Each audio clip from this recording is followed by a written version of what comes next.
Let's say you're a piece of trash who abuses his wife. You abuse her verbally, physically, you're just a piece of garbage. You abuse your wife. And then eventually, either you'll have a moment where you feel bad, or you think you're always watching her, right? So they're always just manipulative pieces of garbage. You'll have a moment where you're looking at her and you say to yourself, man, I bet she's about fed up. I bet she's going to take off, run out on me. And this is what they do over and over and over again. It is stunning how often you hear this story. This is what they do. Oh, honey, let's stop fighting. Let's stop fighting. I love you. We're not enemies. Let's stop with this fighting stuff. You want to go out to dinner? Let's go get a steak tonight. Whatever you want, honey. Here, I got you some flowers. Textbook, abusive, manipulative, evil, whatever you want to call it. It takes place time and time and time again in abusive relationships. And right now, that's exactly what the federal government is doing to you. Not just federal government, state government too, city governments. We were wronged for 2 years. You were abused for 2 years. Your government, at various levels, told you you weren't essential, told you to wear some stupid piece of cloth on your face, stand 6 feet away from people. You can't bury your mom, your father. You have to watch your wife die through a pane of glass. Your brother died from an overdose. Your sister killed herself. Your child, who had a learning development problem, got worse, got a lot worse.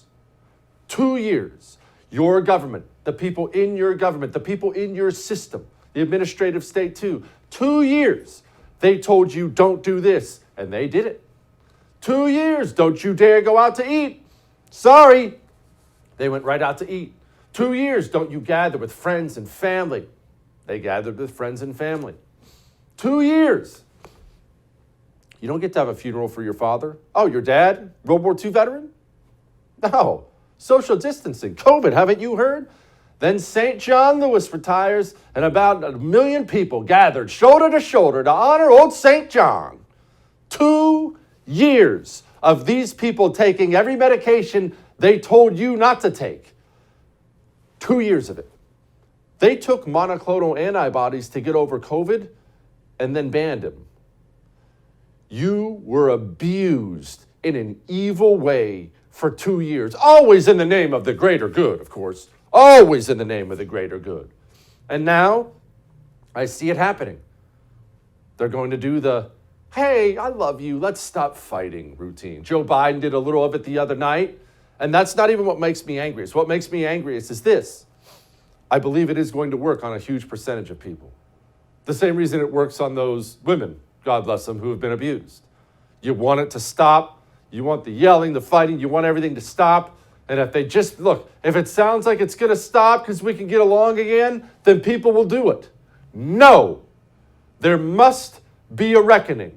And I don't mean this person has to resign or this person has a nasty article written about them. I'm talking arrests, people placed in handcuffs, people at the FDA, people in the CDC, people in state governments, city governments, federal governments, arrested, and then public trials and sent off to prison for a long time. I want everyone who took part in this abuse of the American people to lay awake at night in terror that there will be a knock at the door and somebody placing handcuffs on them for what they did to the American people. Because rest assured, if you're a governor and you took Regeneron to get over COVID and then took away the authority for doctors to prescribe Regeneron so people died in their lung fluid, you're a murderer and I believe you should get the death penalty. That's how serious this is. We're not moving on. We're not just going, oh, thank goodness it's over. Nope. We're not moving on. We must have a reckoning. Hey, thanks so much for watching the first on YouTube. If you liked what you saw, go ahead and like and subscribe. You heard me. Like it, subscribe. You'll get a lot more of it and a lot more of me.